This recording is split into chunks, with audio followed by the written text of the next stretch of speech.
Welcome to Tbsp, and this is Aya. Today we are making my favorite classic apple pie. I hope you guys are gonna love it. Let's get started. First, let's make from the pie dough. In a food processor, add the dry ingredients and butter. Make sure to use cold butter. Cut it into cubes.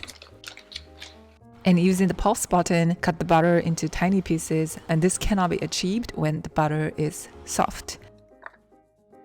Just like this, and these pieces of butter creates nice and flaky pie crust.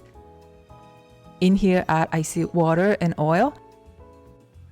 And first cut with a spatula like this to spread the water evenly in the flour. Once it's done, push it like this and flip and repeat this process until the dough comes together. And first it looks very powdery, but don't worry, it'll eventually come together. Try to do this part as fast as you can to keep butter cold so that it can remain as pieces. So this looks done. I like to divide it in half and form a ball.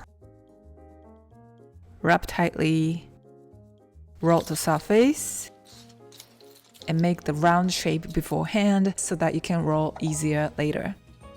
And we want to set it aside in the fridge for at least 1 hour, but ideally for more than a few hours to rest the dough completely.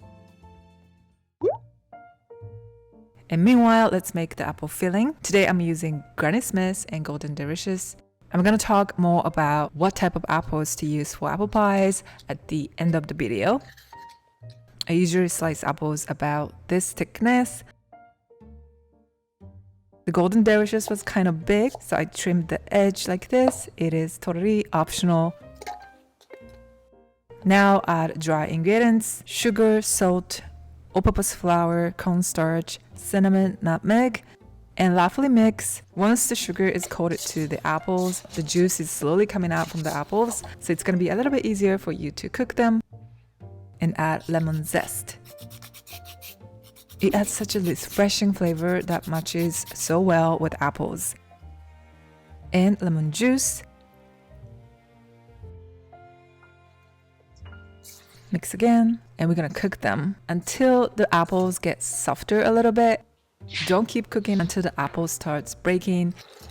I pay more attention to the Golden Delicious because it gets cooked faster. Once you can see that it is softer and it's not crunchy anymore when you bite it, remove from the heat.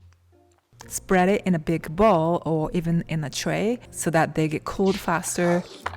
Lap the surface and chill it in the fridge until it cools down. So while I am waiting for that, I usually prepare to assemble the pie. Apply a good amount of butter all around the pan so that the pie comes off easier after it's baked.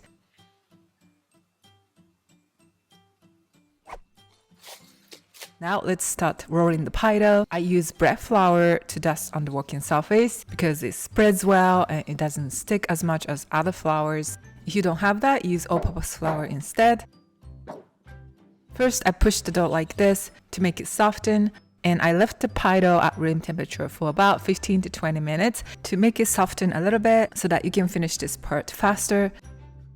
When you don't push the dough and start rolling it right away, the dough can crack badly as you do it. You can start rolling it once you feel it's softened enough.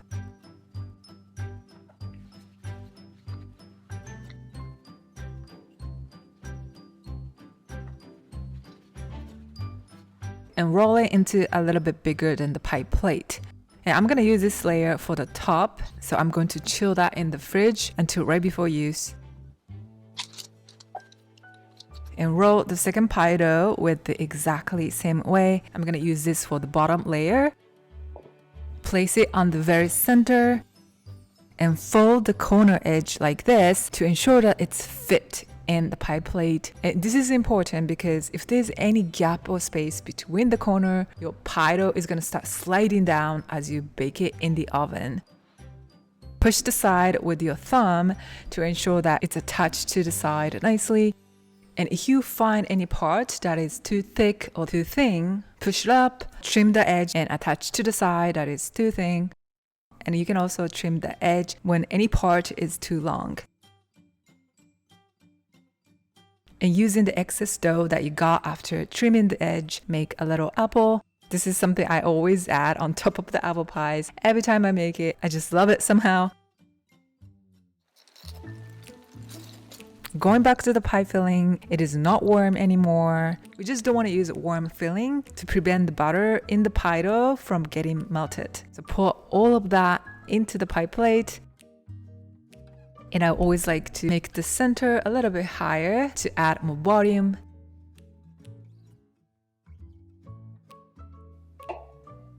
And place pieces of butter on top.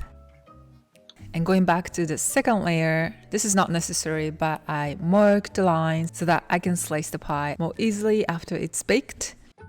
Try any decorations you like and have fun here. One thing I always recommend doing is to make cuts or some holes on the surface so that the steam can get out from that spots. When you are not doing it, the pie dough can crack on top from very random places, or filling can start coming out when it's not ready yet. Apply egg wash on the edge and attach the second layer well. And you can fold the edge as you like if you have your favorite way to do it. I usually like to roll the edge and tuck that in under.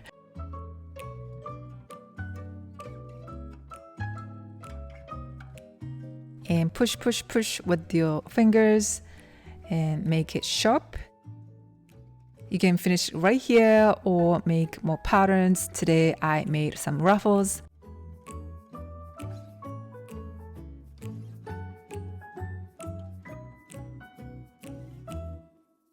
To finish it off, apply egg white and sprinkle cinnamon sugar on top. And after it's done, I always chill it in the fridge again, at least for about 30 minutes, because right now the pie dough got softened, which means the butter in the pie dough is softened as well. So when you bake the pie right away right now, the butter melts quicker, and that leads to slightly less flaky pie crust texture, and the shape doesn't stay as clean as it should be.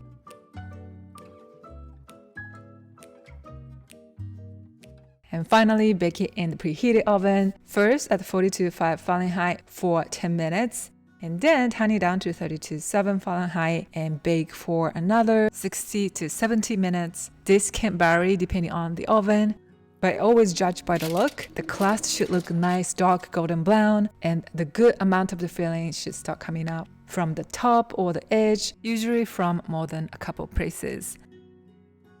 And now it's extremely hot, so wait until it cools down. And because the pie crust is so flaky, I recommend using a slated knife to slice the pie crust. The filling slowly gets thickened as it cools down. I recommend waiting for about 2 to 3 hours before slicing it. And make sure that the edge is cut through. And I got to tell you, the first slice never comes clean. It's always a mess. But that's okay. Enjoy this amazing apple pie with the flaky pie crust and the melty filling. I like so many kind of apple pies, like caramel apple pies or like bourbon apple pies. But this is the classic basic apple pies that everybody would love.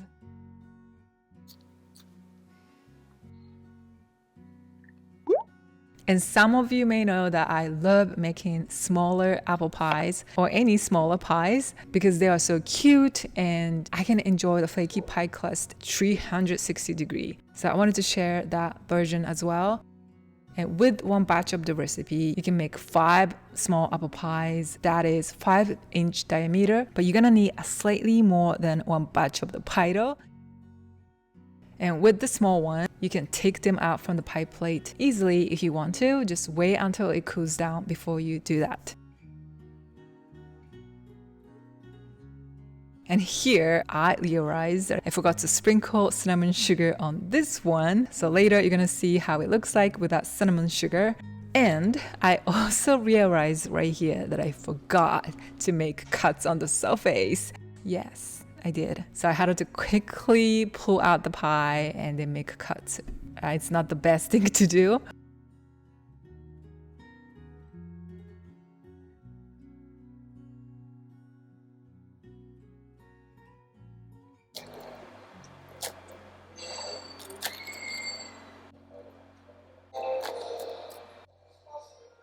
most popular apple that a lot of people like to use for apple pie is Granny Smith. It is very taut and it doesn't break easily with heat. And I like to use that, but I also like to mix it up with Golden Delicious, which is sweeter, less taut, and it also gets softer with heat. So you can enjoy the two different textures in one bite. And I feel it adds more depth and flavor for apple pies. Also for apple pies, everybody has their own preference. So if you already have your go-to apples that you always use, you can try it out. Very possible to make this pie without cooking the apples. I did that before, but I have to tell you that at least for me, it tastes more delicious when you pre-cook the apples. So I know that it's a little bit of troublesome to do that and waiting for it to cool down, but I feel the filling gets nice and melty and the flavor gets deeper. That's at least how I feel. That's it for today. Thank you so much for watching to the end. If you like this video, please let me know and share it with your baking friends. And if you actually made it at home, I would like to know how it turned out and how you enjoyed it for your special occasion. Don't forget to check out the vlog version as well and get the written steps and the printable recipe. Enjoy pastry event, and I'll see you in my next video. Bye bye.